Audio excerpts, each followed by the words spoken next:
Bonjour à tous, j'espère que vous allez bien. Ici Mathieu, on est de retour pour une vidéo qui est très importante selon moi. Aujourd'hui, on va traiter de fraude et de prévention des fraudes. Donc, c'est vraiment un sujet qui est important puisqu'on le sait, personne n'est à l'abri et peut-être que même certains d'entre vous ont été des victimes de fraude. Donc, le but de la vidéo d'aujourd'hui, c'est surtout de se sensibiliser, de montrer les différentes manières que les fraudeurs utilisent et puis aussi s'éduquer pour avoir un meilleur contrôle sur nos actifs et rendre la tâche des fraudeurs beaucoup plus dure. Donc, un point qui est important, c'est de comprendre qu'aujourd'hui, je serais pas capable de vous dire tous les types de fraudes qui existent. Je serais pas capable de toutes vous lister les manières de se faire attraper parce que des nouvelles manières de se faire attraper, il y en a à tous les jours, puis souvent en fonction des nouvelles modes dans le marché, c'est souvent comme ça qu'ils vont se réadapter pour essayer d'attraper les gens. Donc aujourd'hui, on va regarder trois grands types de fraudes. On va regarder aussi les différents éléments qui sont des patterns, je dirais, qui se répètent souvent dans les fraudes. Puis moi, ça, j'appelle ça des drapeaux rouges. Puis en fait, moi, j'ai un principe que lorsqu'on voit un drapeau rouge, on s'arrête et puis on fait une analyse. Parce que souvent, lorsqu'on voit un drapeau rouge, c'est pas long qu'on trouve d'autres drapeaux rouges. Donc, ce que je veux vraiment vous sensibiliser aujourd'hui, c'est vraiment comment repérer différents drapeaux rouges lors de vos recherches.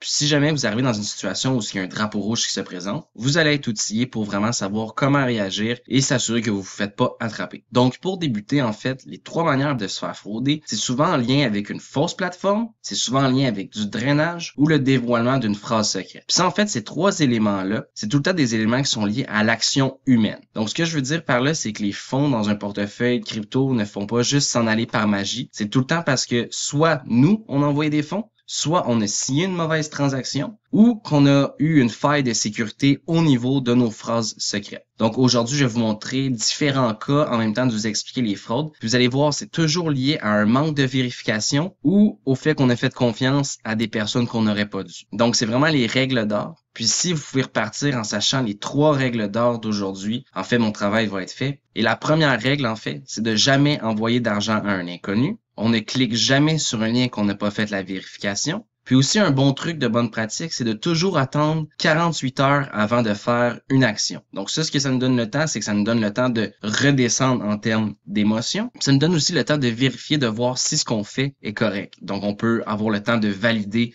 les plateformes, les liens, etc. Donc le premier type de fraude, en fait, qu'on va regarder aujourd'hui, c'est une fraude de fausse plateforme. Donc souvent, les fausses plateformes, c'est apporté de différentes manières, mais souvent, ceux que je vois beaucoup, c'est apporté par des gens en ligne qu'on ne connaît pas, qui vont faire de l'ingénierie sociale. Puis ça, en fait, souvent, ça va passer par une fraude émotive, soit une fraude de quelqu'un qui essaie de vous aider, une impersonnification, ou sinon simplement une mauvaise recherche sur un moteur de recherche. Par exemple, vous allez sur Google, vous tapez le nom d'un échangeur décentralisé, puis là, les fraudeurs vont pousser une pub en haut pour que vous cliquiez sur leur fausse plateforme en croyant, par exemple, que vous allez sur Uniswap, mais finalement, vous allez vous retrouver sur uni.swap, par exemple. Donc ça, c'est une fausse plateforme. Et puis, en fait, comme vous pouvez voir dans la photo, souvent, ça va venir d'un message qui nous arrive par les messages privés, ça va nous arriver par des télégrammes qui font seulement apparaître. Ça va vraiment arriver tout le temps d'une manière externe. Puis le truc, il faut être super prudent. Ça, c'est des choses que j'ai vues souvent. C'est que lorsqu'on tombe dans de la fraude émotionnelle, le fraudeur va vraiment créer une relation de confiance avec vous durant quelques semaines, voire quelques mois. Donc, lorsqu'il va vous présenter la plateforme, vous n'allez pas penser 2 secondes que c'est mauvais. Donc, c'est vraiment ça qui est fou avec l'ingénierie sociale, c'est qu'on va vraiment vous apporter à faire des choses que vous auriez pas faites en général, puisque vous allez abaisser votre garde à cause du lien de confiance qui est établi. Un autre exemple, c'est les impersonnifications qu'on a, par exemple, avec Paul, avec certaines plateformes qui sont reconnues. Comme ici, j'ai un exemple avec Gala Games. C'est que ce qui va arriver, c'est qu'ils vont utiliser le lien de confiance que des gens, des communautés ont envers des entités pour pouvoir venir vous frauder, pour pouvoir vraiment faire baisser votre garde. Par exemple, aussi, des fois, on peut voir passer sur Facebook des publicités comme quoi que Elon Musk a lancé une plateforme de trader, un robot AI ou des trucs dans le genre. Donc, même chose, on utilise encore la personnalité publique qui est connue pour pouvoir pousser de l'avant notre fraude. Donc, ce qui va arriver, c'est que c'est vraiment créer un lien de confiance avec la victime pour pouvoir qu'elle baisse sa garde, puis ensuite lui envoyer des liens malicieux qui, eux, vont venir vers une fausse plateforme qui va soit être pour but de drainer drainer les gens, de récupérer leur seed phrase ou sinon de simplement envoyer de l'argent dans un gouffre sans fin. Ça, c'est différentes formes qu'on va voir aussi. Donc, par exemple, Gala Games, ce qui est arrivé en fait, c'est que du jour au lendemain, ceux qui étaient dans les télégrammes de Gala ont été admis dans un deuxième channel qui se nomme Go Gala Games sur Telegram. Puis en fait, à première vue, ça peut avoir de l'air crédible parce que lorsqu'on arrive dans le Telegram, on voit qu'il y a de l'action, il y a des gens qui interagissent. Ce qu'il faut comprendre en fait, c'est que c'est des fraudeurs qui font comme si c'était un Telegram normal. Et puis ici, on voit, ils font passer de la pub frauduleuse. Puis la manière qu'on pourrait vérifier, par exemple, je vais vous montrer un exemple concret, c'est que par exemple, ici, on se dit, OK, je suis dans un Telegram qui a apparu. Donc déjà là, ça, c'est un premier drapeau rouge. Ce qu'on va venir faire, c'est qu'on va venir ici sur CoinGecko, puis on va venir rechercher Gala Games.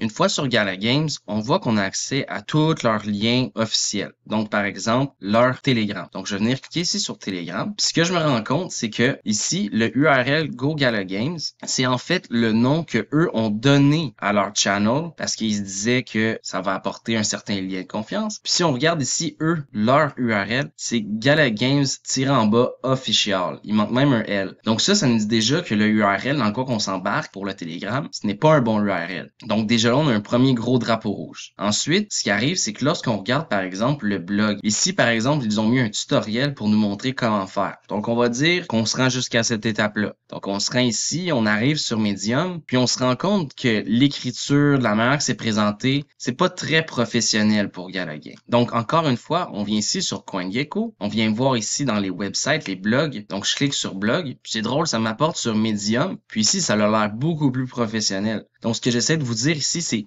regardez ce qu'un projet véritable fait, puis regardez ce qu'un fraudeur fait. C'est vraiment pas la même qualité de travail, puis une énorme différence. Donc, juste là, avec CoinGecko, j'ai été capable de m'assurer que j'ai vérifié mes liens, et puis j'évite de me faire frauder par ce schéma-là, en fait, qui a été mis en place tout récemment. Pour revenir ici, en fait, c'est vraiment toujours lié à la même chose. C'est important de vérifier les liens et de jamais faire confiance à personne. Donc, par exemple, ici, dans un cas d'impersonnification, ce qui va arriver, c'est qu'ils vont créer une relation avec vous. Puis un jour, ils vont simplement vous dire, ah, désirez-vous investir dans telle plateforme? Désirez-vous faire du rendement, etc. Ils vont vous l'apporter d'une manière X, Y, Z, mais vous allez voir le lien. À la limite que vous iriez vérifier ce lien-là, par exemple, sur CoinGecko, voir si la plateforme existe pour de vrai, ou voir si c'est le nouveau lien, par exemple, d'un AAV. Par exemple, j'ai déjà vu un AAV3, un lien d'un AAV3 pendant le temps que AAV allait vers sa version 3. Puis ce qui est arrivé, c'est que les fraudeurs se sont dit, OK, on va faire comme si on aurait déjà la plateforme V3, puis on va diriger des gens vers ça. Donc, les gens qui en ont entendu parler comme quoi qu'il y a un V3 s'en douteront plus ou moins. Puis aussi, les gens qui sont vraiment pas habitués vont juste voir que, par exemple, c'est un nom qui est courant ou n'en auront juste aucune idée, puis ils vont être attrapés. Donc, c'est toujours important d'aller vérifier ces liens de groupes de discussion, ces liens de plateforme, et même aussi les contrats intelligents qui sont liés aux jetons avant de faire des swaps. On va en parler un peu plus tard. Donc là ici, la prochaine type de fraude, c'est les drainages. Puis ça, c'est important de comprendre comment que ça fonctionne pour mieux les prévenir. C'est qu'en fait, un drainage, c'est vraiment une manière d'aller retirer les fonds d'un portefeuille suite à la signature d'un contrat intelligent malveillant. Donc ça, encore une fois, pour vous rendre à signer un contrat malveillant, il faut encore une fois qu'on vous ait apporté un lien d'une manière un peu louche. Donc souvent, ça va être à travers des fraudes de moteurs de recherche. Comme j'expliquais tout à l'heure, vous écrivez Uniswap sur Google et puis on vous pousse une pub uni.swap qui va arriver au-dessus. Donc déjà là, vous faites attraper. Après ça, il y a tout ce qui est les faux jetons, les attaques de dusting. Peut-être que certains d'entre vous ont déjà vécu ça, mais par exemple, dans vos portefeuilles OpenSea, dans vos portefeuilles NFT ou même dans vos portefeuilles MetaMask en général, vous recevez soit une grosse quantité d'un jeton soudaine ou vous allez recevoir des NFT. Puis souvent, les NFT et les jetons vont avoir des grandes valeurs parce qu'on veut vous inciter à aller interagir avec ces jetons-là. Puis derrière ces jetons-là, en fait, il y a des smart contracts malveillants qui sont cachés que lorsque vous interagissez avec, par exemple, pour faire un envoi ou un transfert, ça va vous demander de signer la transaction. Puis lorsque vous allez signer la transaction, vous allez donner accès au contrat intelligent de venir prendre vos fonds. Puis la raison pour qu'on appelle ça un drainage, faut vraiment le voir comme un évier. Dans le sens, lorsqu'on a un évier avec un bouchon dedans qui est rempli d'eau, lorsqu'on enlève le bouchon, tout va vers le drain. Donc c'est la même logique. Avec un drainage dans un portefeuille, c'est que votre sécurité est toute bonne. C'est un évier avec son bouchon. Mais lorsqu'on retire le bouchon, les crypto-monnaies fuient par ce trou qui est le contrat malveillant.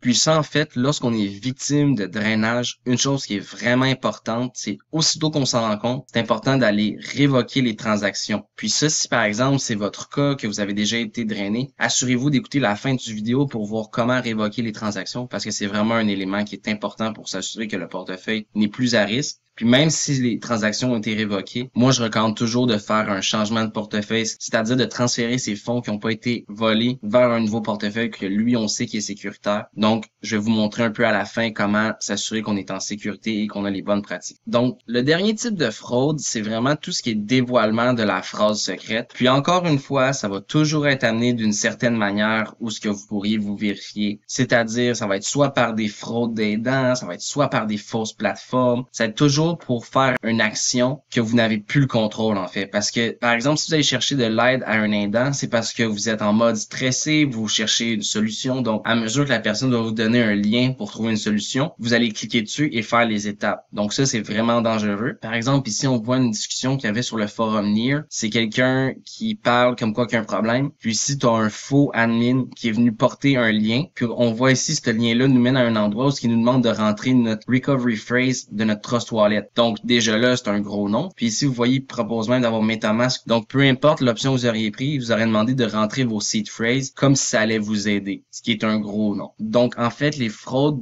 de phrases secrètes sont un peu plus rares parce que les gens commencent à être vraiment beaucoup éduqués face à ça. Mais il faut comprendre que c'est souvent apporté d'une manière où ce que vous en allez en avoir de besoin. Puis en réalité, vous n'avez jamais besoin de rentrer votre seed phrase pour recevoir de l'aide ou pour vous connecter à une plateforme. Donc, je dirais, puisque l'éducation autour de ça est beaucoup plus populaire, les fraudeurs ont un peu plus de misère avec ça. Mais vous voyez, ça peut toujours arriver. Puis c'est important, ces seed phrases, on les donne à personne. Donc ici, en fait, un exemple concret que je voulais vous montrer, c'est l'exemple d'un Ponzi scheme qui a été découvert au Québec récemment. Puis ce que je voulais vous expliquer, c'est un peu l'histoire qu'il y avait autour pour que vous compreniez comment j'ai fait pour découvrir les petits drapeaux rouges, puis pour pousser mon enquête. Donc en gros, ce qui est arrivé, c'est que j'étais dans une fête, un de mes amis vient me voir et me dit « Hey Mathieu, un de nos amis investit avec l'entremise de quelqu'un pour faire beaucoup d'argent dans la crypto-monnaie. » Donc là, moi déjà là, me dire que quelqu'un investit avec l'aide de quelqu'un et qui fait beaucoup d'argent dans les crypto-monnaies, c'est déjà un gros red flag. Parce que selon moi, les crypto-monnaies, on devrait toujours investir par nous-mêmes. C'est le but de la crypto-monnaie, c'est d'avoir le contrôle sur ses finances. Donc, on n'est pas censé passer par la partie tierce. En fait, je commence à y poser des questions, puis assez rapidement, je réalise qu'il y a tout ce qui est des promesses de retour, donc un certain pourcentage de promis, parce que les responsables de la plateforme, c'est des traders, puis ils trade pour toi, puis ça fait en sorte qu'il y a tout le temps une volatilité qu'ils sont capables d'aller chercher. Ce qui est vraiment pas normal. Donc, un autre drapeau rouge. Après ça aussi, c'est le côté que il y a vraiment un service d'une manière simple pour de quoi qui est très complexe. C'est-à-dire les crypto-monnaies, l'investissement en crypto-monnaies, la majorité des gens sont retenus par les barrières de complexité. Puis soudainement, du jour au lendemain, tu as quelqu'un qui t'offre un service, comment toujours faire de l'argent avec la crypto-monnaie, comment ne pas avoir de problème avec ça, puis tout va bien. Donc, il y a déjà un gros drapeau rouge à lever parce que pourquoi cette personne-là offrirait ça, mais que personne d'autre l'offre. Donc déjà là, c'est très louche. Puis en fait, ce que je voulais juste vous montrer, c'est que eux, c'était vraiment un mix entre une fraude émotionnelle, une fraude aussi d'aidant. Donc, souvent, ça peut prendre plusieurs formes parce qu'un aidant peut devenir émotionnel, puis après ça, construire une relation de confiance avec vous et vous envoyer un lien. Donc, c'est vraiment important de faire attention à tous les petits signes de drapeau rouge. Puis juste pour terminer là-dessus, c'est que vous voyez, cette personne-là a quand même fraudé 80 investisseurs pour 340 000 $. Donc, il y a 80 personnes qui sont tombées dans son panneau au fait d'investir dans les crypto-monnaies à travers sa plateforme. Un autre élément aussi qui était assez intéressant de ce Ponzi scheme-là, c'est que pour vraiment augmenter le niveau de confiance avec les investisseurs, c'est qu'ils envoyaient des newsletters à toutes les semaines, toutes les 2 semaines, qui ensuite s'est transféré à tous les mois. Puis on voyait, par exemple, dans les newsletters, c'était vraiment du copier-coller d'articles ou sinon du texte traité par ChatGPT. On voyait aussi, par exemple, les contrats parce qu'ils donnaient des contrats aux gens pour qu'ils puissent les remplir, pour les signer, pour faire plus officiel. Et puis lorsqu'on analyse les contrats, en fait, on réalise que leur montage est assez médiocre, qu'il y a même des erreurs dans les documentations. Donc, tous ces petits éléments-là, mis bout à bout, ça fait en sorte que c'est plusieurs drapeaux rouges qui font en sorte qu'il nous dit de se méfier grandement de ces genres de plateformes-là et vraiment de faire nos vérifications. Donc, si on enchaîne ici avec comment détecter une fraude, puis vous allez voir, ça, c'est les drapeaux rouges que je vous explique depuis le début. Et puis, ça peut prendre différentes formes, mais ça revient tout le temps vers les mêmes piliers. Donc, par exemple, tout ce qui est rendement garanti, un service exceptionnel par un représentant, une plateforme qui a été proposée par quelqu'un en ligne, de quoi qui nous a été apporté par un réseau social comme les robots investisseurs. On voit des fois les plateformes, par exemple avec Elon Musk, on a parlé un peu plus tôt, Donc, c'est vraiment, faut faire attention à toutes ces affaires-là. Puis moi, je vous dirais, si vous connaissez pas, n'investissez pas. Puis l'exemple que je donne toujours, c'est par exemple les robots investisseurs. Si on n'est pas un trader, puis si on n'est pas un programmeur, comment qu'on fait pour savoir si un robot investisseur est vraiment fiable? Parce que si au moins on a une base de connaissances, on peut y faire un certain audit. Mais si on n'a aucune connaissance, c'est vraiment des plans pour aller se planter puis vraiment se faire mal. Donc moi, je dis tout le temps aux gens, on n'investit pas dans ce qu'on connaît pas et prenez votre temps, c'est vraiment primordial.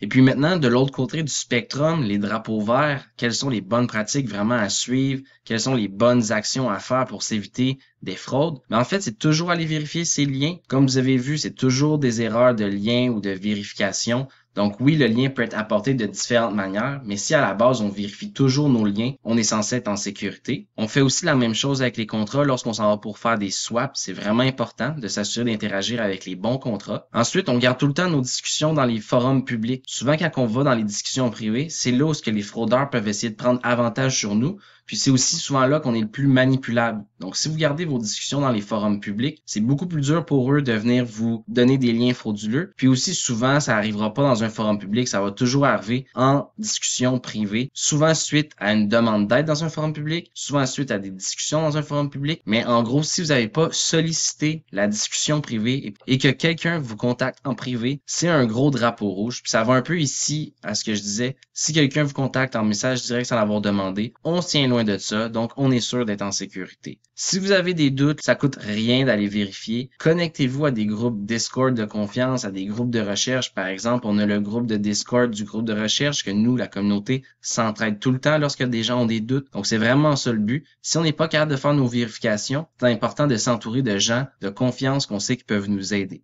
Ensuite, tout ce qui est les groupes Telegram qu'on a vu par exemple avec Gala ou Discord qui nous proposent des airdrops, des mines de NFT, des trucs gratuits, des trucs attrayants, des tutoriels, on se tient loin de ça. Quand ça fait juste apparaître sans qu'on le demande, c'est jamais un bon signe. Une règle d'or que moi j'adore, c'est le mot d'ordre Don't Trust, Verify. Puis ça, je pourrais jamais assez vous le dire parce que c'est vraiment, mais vraiment primordial. Puis un autre mot d'ordre en fait que je dis tout le temps en crypto puis qui est vraiment important, c'est ne faire confiance à personne et vérifier. Donc, l'adage Don't Trust, Verify, qui est un vieil adage de Bitcoiner, que c'est pour le but de dire qu'on a la blockchain, donc on a seulement à vérifier au lieu de faire confiance à qui que ce soit. Ça s'applique aussi au niveau de la recherche de liens et puis lorsque vous faites proposer des nouveaux outils. Puis finalement, on va regarder aussi les bonnes pratiques pour s'assurer que vous partez du bon pied après cette vidéo-là pour vraiment réduire les vecteurs de risque. Donc, pour ce qui est des bonnes pratiques en crypto-monnaie, c'est super simple, on les répète souvent, mais on ne pourra jamais assez les répéter. Donc, ça va me faire plaisir pour vous de les énumérer ici. Puis surtout, prenez-les en note, prenez un screenshot, assurez-vous de bien les connaître. Donc, comme vous avez vu, la majorité des vols ou des fraudes se passent par l'entremise de faux liens ou de faux contrats. Donc, c'est vraiment important de toujours aller vérifier ces liens par CoinGecko, DeFi Llama, CoinMarketCap. Puis quand que je parle des contrats, je parle vraiment des contrats des jetons qui sont ici. Parce que lorsque vous allez sur des échangeurs décentralisés, par exemple comme Uniswap, ici dans le choix, vous pouvez toujours écrire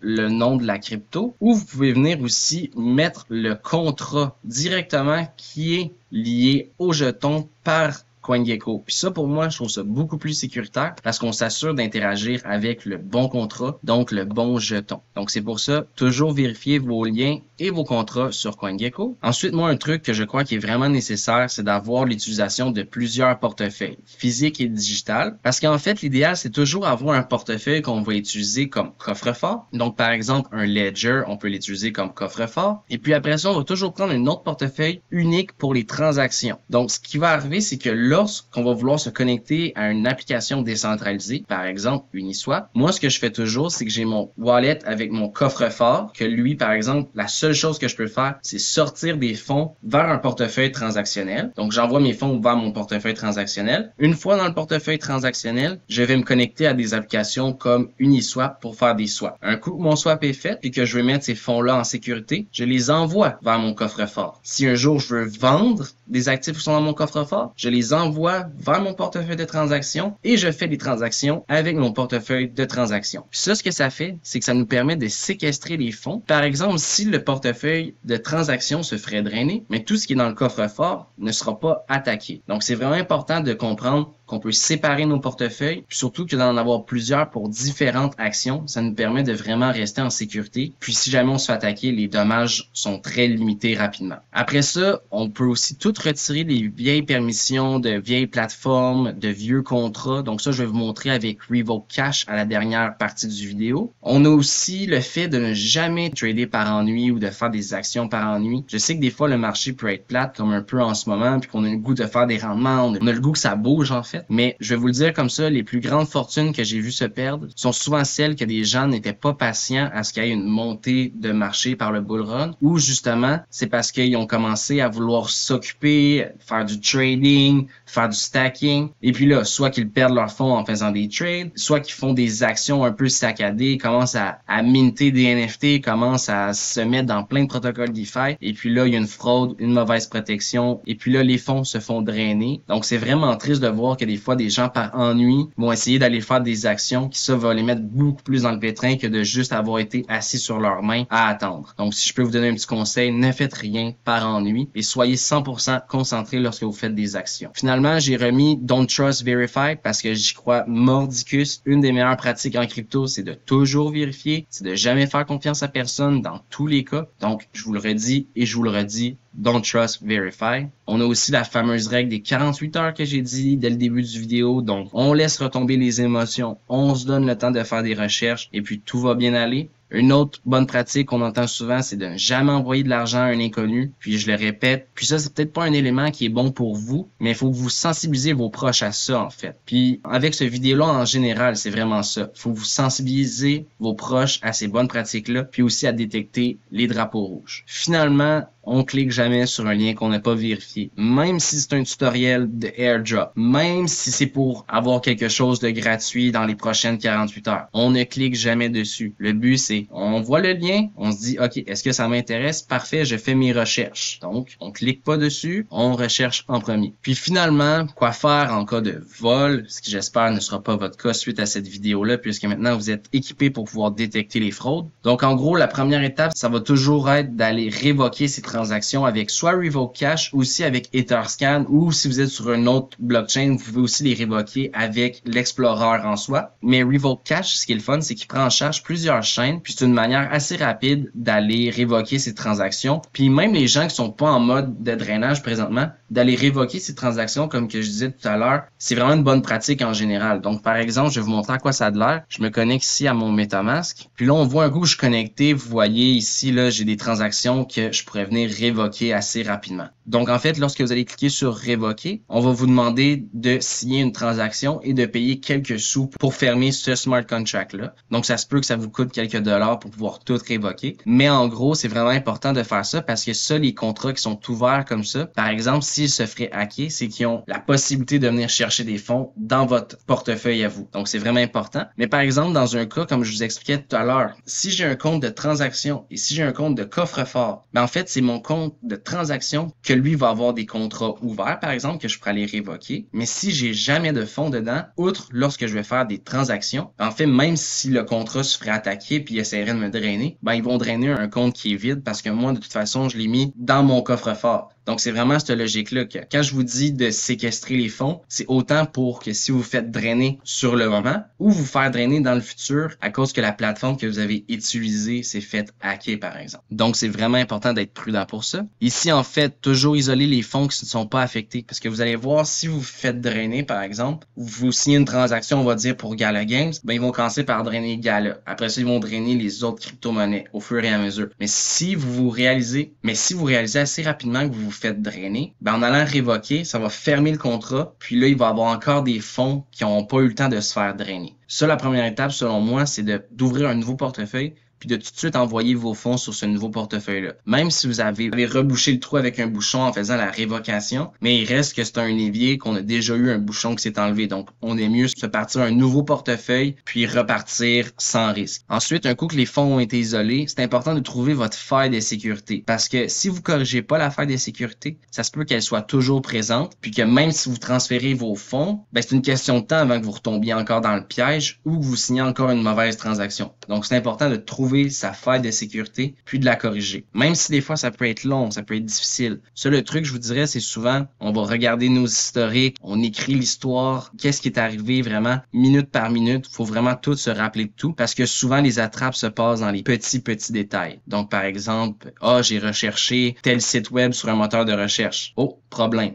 Ou par exemple, j'ai installé MetaMask parce qu'il était désinstallé, j'avais un nouvel ordinateur. Oh, ça peut être un problème parce que si tu écris MetaMask sur Google puis tu télécharges pas la bonne extension, tu viens de te faire avoir. Donc, il y a plusieurs trucs comme ça, je vous dirais. L'idéal, c'est de toujours écrire ce qui s'est passé étape par étape, vraiment toutes les actions qu'on a fait, réviser nos historiques de navigation, puis souvent, c'est là qu'on trouve les failles. Puis en fait, un coup que vous avez trouvé votre faille, c'est important d'éduquer votre entourage, parce que sans éducation, les gens retombent dans le panneau, puis on veut éviter ça à tout prix. Puis finalement, pour les vols et les fraudes, malheureusement, en général, c'est parce que soit la personne a eu accès à vos seed phrases, ou que, par exemple, vous lui avez envoyé vous-même de l'argent. Malheureusement, les transactions ne sont pas réversibles sur la blockchain. Donc, la seule chose qu'on peut faire, c'est vraiment de se monter un document d'enquête, que ça, on va faire une vidéo sur le sujet par la suite, pour pouvoir vraiment lister toutes les actions, comment qu'on s'est fait voler, les adresses, vraiment faire un gros document qui est présentable et comprenable pour les autorités. Parce que le problème présentement, c'est que les gens ne font pas de rapport de police, ne vont pas porter ça aux autorités, donc les fraudeurs gagnent toujours, parce qu'il y a personne qui leur court après. Mais si tout le monde ferait des beaux documents qui expliquent comment que ça s'est passé, avec des preuves on-chain, et puis que là, les autorités en reçoivent beaucoup, et peut-être qu'il va y avoir une unité cybercrime qui va se